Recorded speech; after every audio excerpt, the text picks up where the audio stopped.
Okay, move out.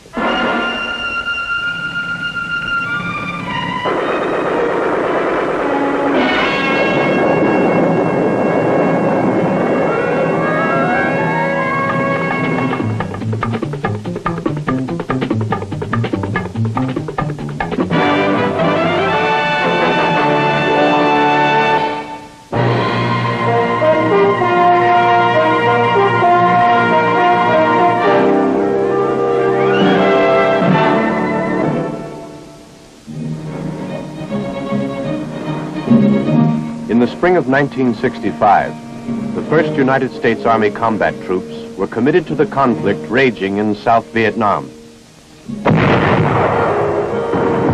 The Viet Cong, fearful of the new M16 automatic weapon, called them the men with the little black rifles. Hanoi Hannah called them juvenile delinquents in green T-shirts. They were American paratroopers of the 173rd Airborne Brigade, and with fierce pride in their outfit, they called themselves the Sky Soldiers.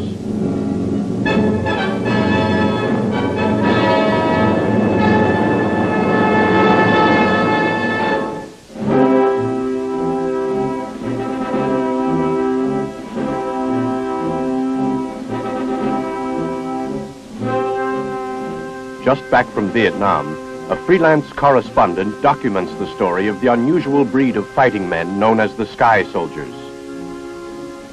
To learn their story, he lived with the paratroopers of the 173rd Airborne Brigade, followed them through the steaming jungles and rice paddies of South Vietnam, where they have made history. The first time I saw them was the morning of May 5th, 1965.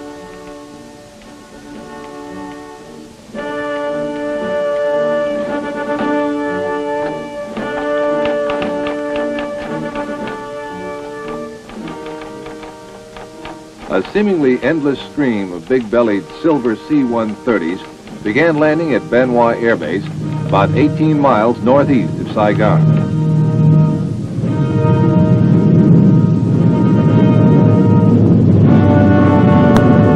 Along with other correspondents, I'd gone to Vietnam to cover the arrival of the first U.S. Army combat troops. Watching them disembark, you couldn't help seeing that there was a special quality about these men. Young? Sure. But the way they moved and formed up without any confusion, well, there was the feeling you get when you're watching real pros. They knew their business. After seeing them, I decided that I would stay in Vietnam and see these paratroopers in action. Brigadier General Ellis Williamson, commander of the 173rd, had arrived on the lead plane. Asked how long before his troops would be ready to begin patrols, he answered, "Tonight." As a matter of fact, it was a lot sooner than that. In only a few hours, there was a perimeter guard about the airbase. And patrols were moving out beyond the barbed wire. It was the first time in more than a year that any troops had made extended patrols outside the area.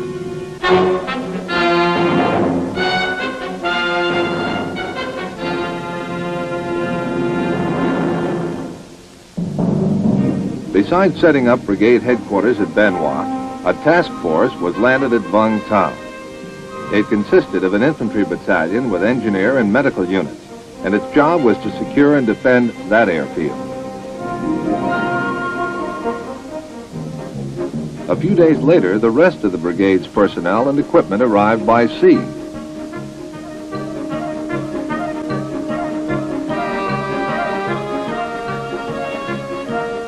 They proceeded by road convoy to Biên Hòa.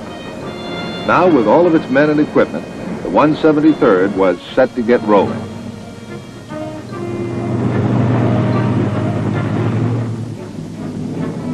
The next 2 weeks were spent in sharpening combat techniques and revising tactics. These included eagle flights, fast strikes on targets of opportunity.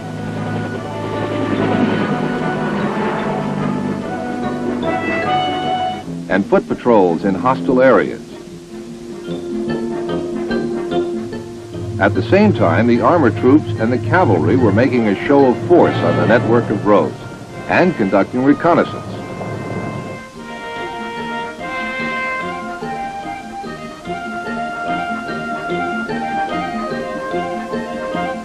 Once secure, the roads came alive with native transport. For the first time in many months, the people of the province could journey to market and visit friends and family.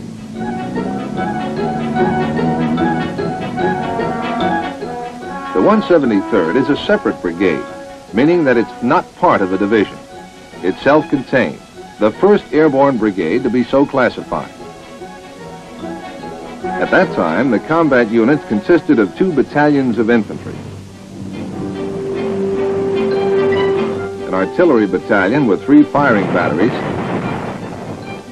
a cavalry troop, and a company of armor.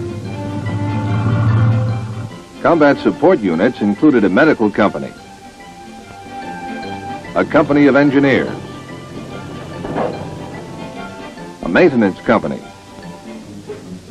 signal and communications units,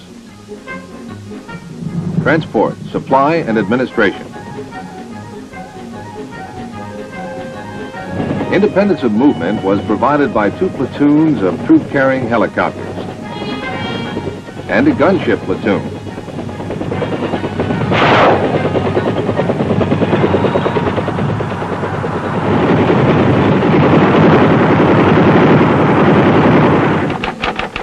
With the Biên area made secure, large-scale attacks against the enemy were mounted. The largest of these took place at the end of May and employed nearly all of the combat units in the brigade. The infantry, artillery,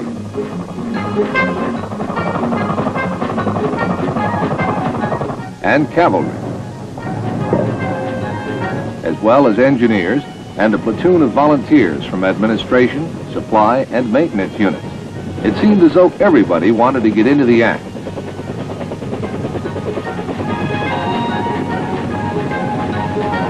The operation was strictly an infantry-type air mobile assault. The landing zones had been pounded by the Air Force. Then, minutes before the task forces arrived, Army gunships of the brigade made a final sweep.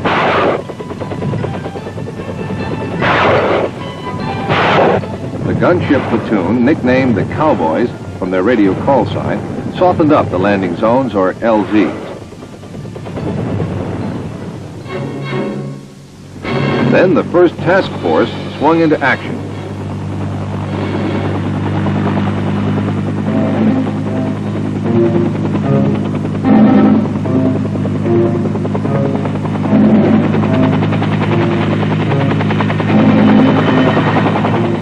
It was made up of cavalry, engineers, support troops, and artillery.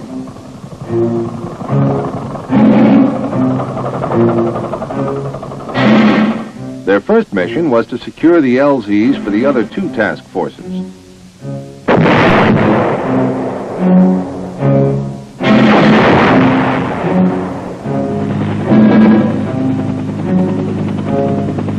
When the other 2 task forces landed, the first elements were already in high gear. The operation got underway quickly and efficiently. You had to be impressed. Young as they were, these men moved like veterans, like pros with years of experience. Officers and enlisted men all worked as a team. You don't get this good just by accident.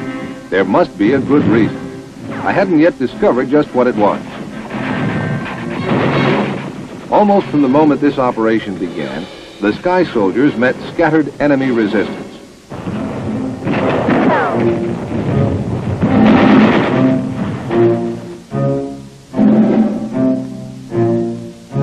Day after day, for 4 days, the brigade moved ahead.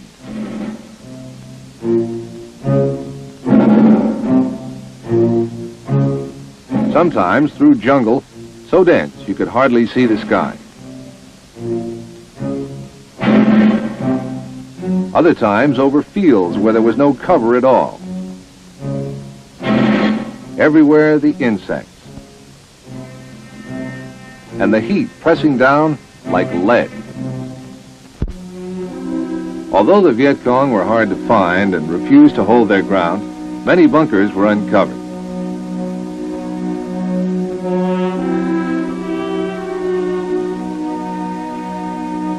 Viet Cong base camps were rendered useless and their supplies captured to distribute to local villagers.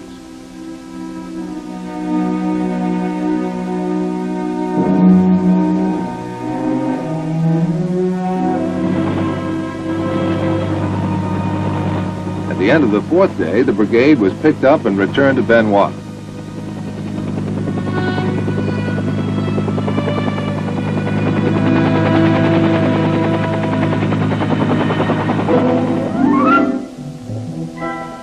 The only way to get to know an outfit is to stay with it in camp as well as in the field.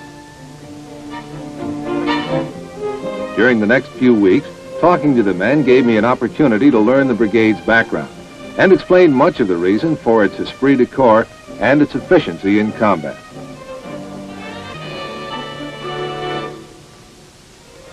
The 173rd was activated June 25, 1963.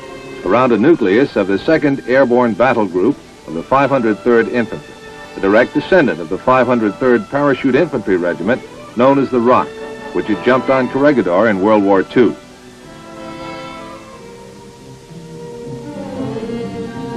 Around these men, they formed a balanced airborne combat force. It was the first and only separate airborne brigade in the United States Army.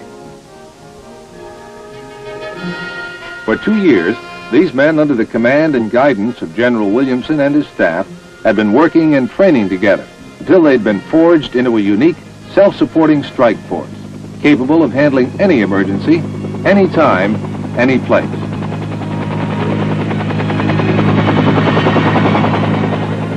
These fighting men had trained in Okinawa, Thailand, the Philippines, and Taiwan.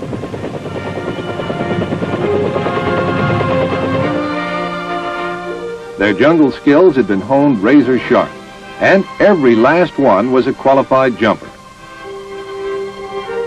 Airborne all the way.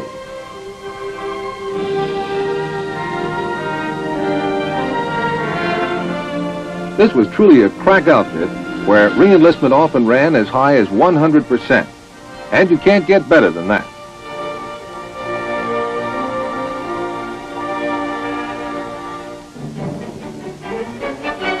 Although the brigade mounted many attacks in an area northeast of Saigon called War Zone D, which was supposed to be an impregnable Viet Cong fortress, contact with the enemy was always light and scattered.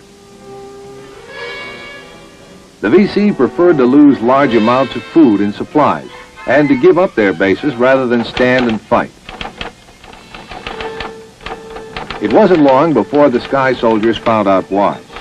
Along with some captured supplies, documents were found which read, "Avoid fighting with the men who carry the little black rifles unless you have a much stronger force than they have." About this time, the brigade took on an international flavor. Attached to it were Australian troops, veterans of the Malaysian campaign, trained in counter-guerrilla warfare. These battle-seasoned soldiers were a welcome addition, fitting right in with the rest of the units. These Aussies were soon to be joined by troops from neighboring New Zealand.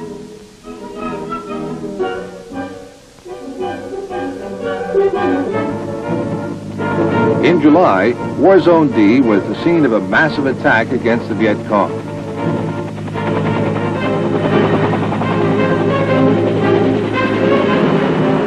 Vietnamese soldiers fought side by side with the troopers of the 173rd. It was a large-scale operation, with the full resources of the brigade employed against the Viet Cong. When the 173rd moves out on an operation like this, 60% of its support troops accompany the combat unit.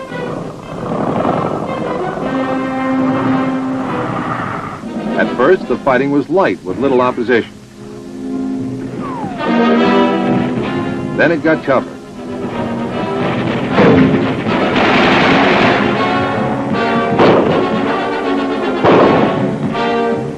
The Sky Soldiers are tough, aggressive fighters, and the deeper into the jungle they went, the fiercer the fighting got. Wherever the enemy was too deeply entrenched, the artillery blasted them loose.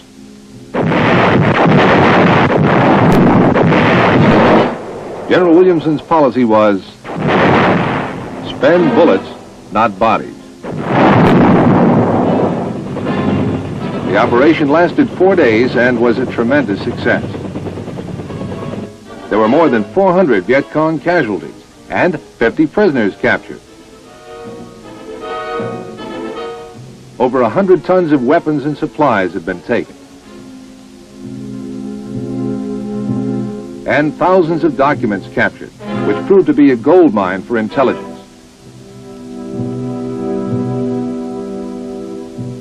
The brigade moved on from success to success. Phuoc Tuy, where a Viet Cong supply route was destroyed. Pleiku and Kon Tum in the Central Highlands to lift a siege and clear the roads for an ARVN relief column. And the so-called Iron Triangle. The Iron Triangle was an area where no friendly forces had set foot for more than a year. Air Force strikes, artillery fire, and Army gunships prepared the way.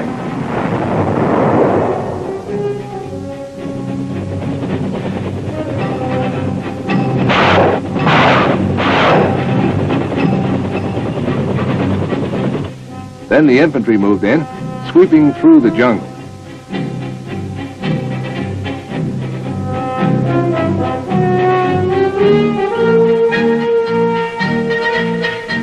Despite the fact that the enemy was strongly dug in many areas, the Sky Soldiers rooted them out.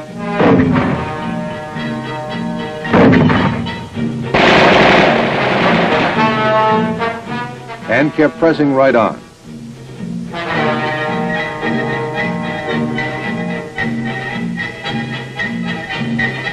But in combat, even the victors must suffer casualties.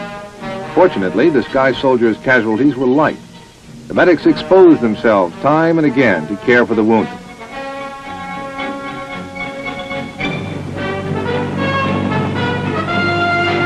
In Vietnam, Dust-Off is the affectionate code name for the medical evacuation helicopters, and they perform miracles in getting in and out of almost impossible spots.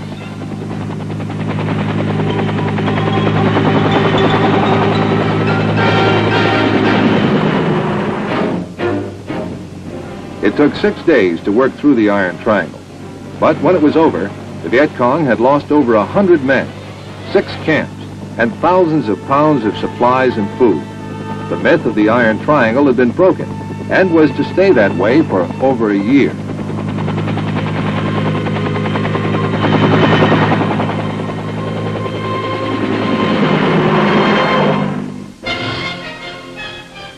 As important as defeating the Viet Cong is the need to win the loyalty of the Vietnamese people.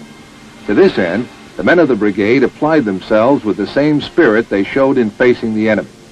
A well-rounded program of civic action was initiated. An important part of it was routine medical treatment.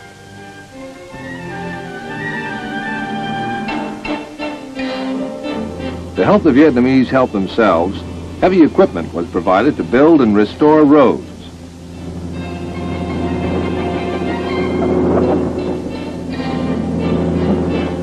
The men volunteered their free time to help in the construction of schools.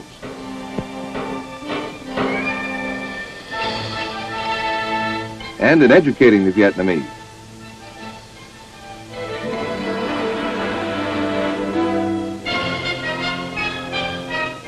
Food and clothing were provided for villagers who had fled from Viet Cong oppression.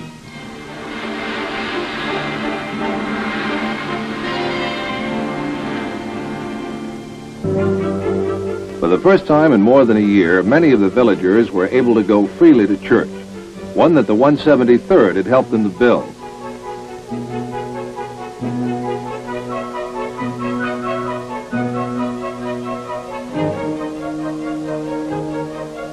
Sanitary wells were dug in villages that had never had clean, pure water.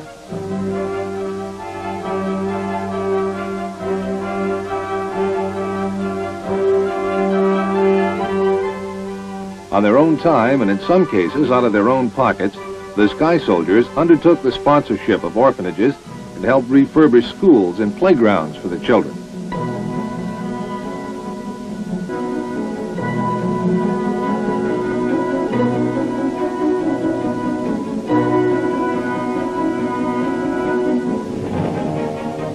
One of the brigade's most unique missions was Operation U Life. For more than 2 years, the Viet Cong had controlled the rice harvest in this rich and fertile area. The mission was to drive out the VC, restore government control, and protect the harvest. In addition to the airlifted troops, long-range ground patrols helped to forge a long chain, which drew tighter as the troops swept across the area.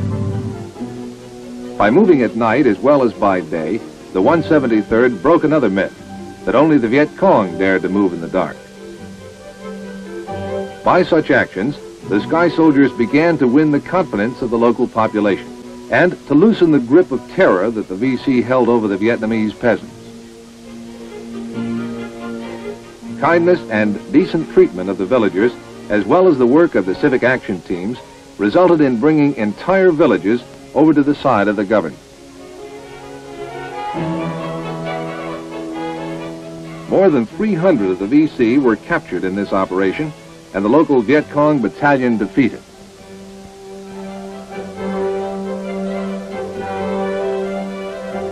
For the first time in 2 years, the people of the region harvested their crop without fear, and the local government could once again function. As proof of the effectiveness of civic action and psychological warfare efforts, nearly 60 ralliers or defectors from the Viet Cong came in with their weapons to surrender. For the 173rd, the missions continued.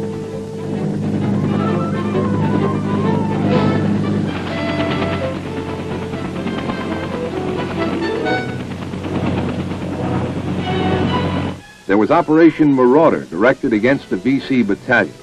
They defeated the battalion and captured rosters which identified every man belonging to the local VC. In Operation Crimp, they uncovered a VC base camp in Hobo Woods, which included a tunnel complex that was 3 miles long and 6 levels deep.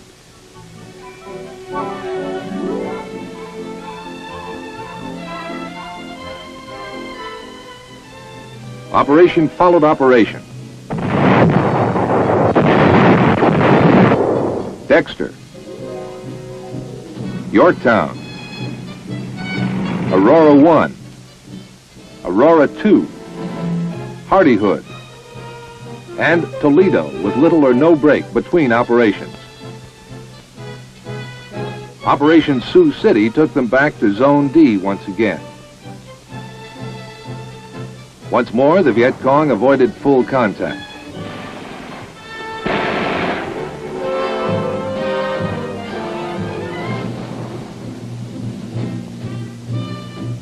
But large stores of clothing, weapons, and other supplies were captured.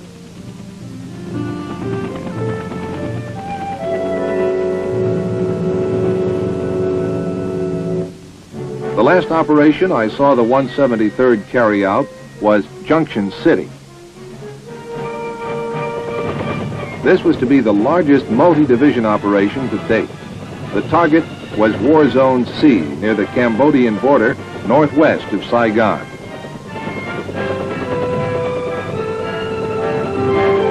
The entire brigade was committed.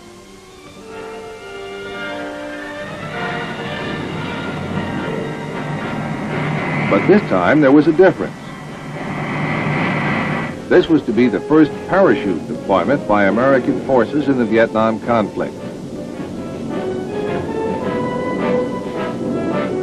The planes are bigger and faster today, but this is how it must have been when the old 503rd parachuted down on Corregidor in World War II. This is how it is with the men of the 173rd. No one hesitates, each one is raring to go. security was good, but there was some VC ground fire aimed at the paratroopers. A few of the jumpers found holes in their chutes to bear this out, but the only injuries were a few sprained ankles. When the jumpers were on the ground, the VC really opened up. The first job was to secure the drop zone.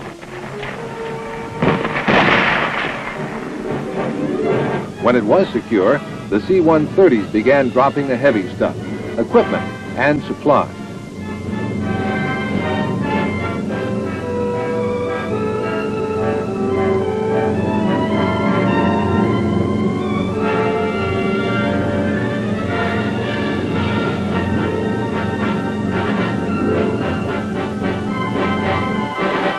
Operation Junction City was the biggest in Vietnam up to that time.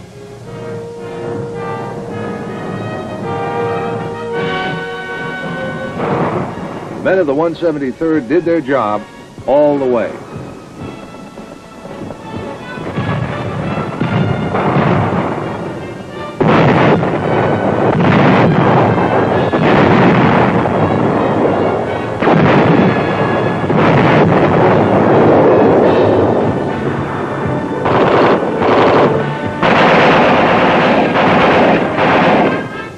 I've often wondered what makes an outfit like the 173rd Airborne the way it is. Part of it is due to the men who lead it, like General Williamson, who was responsible for organizing and shaping it,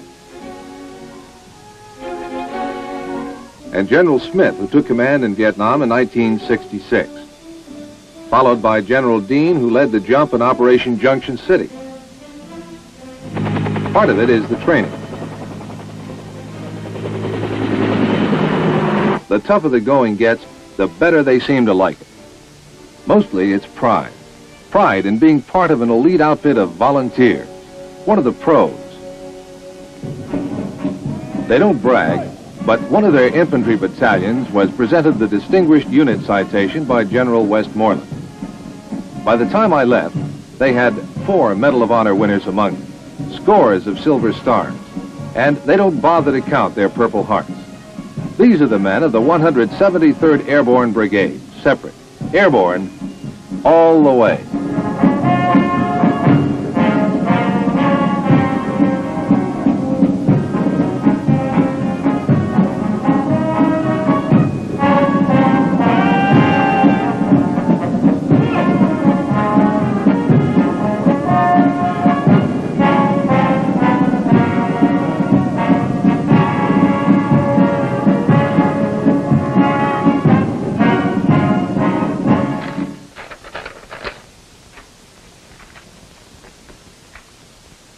By now, most of the men of the 173rd that I knew have rotated to new assignments.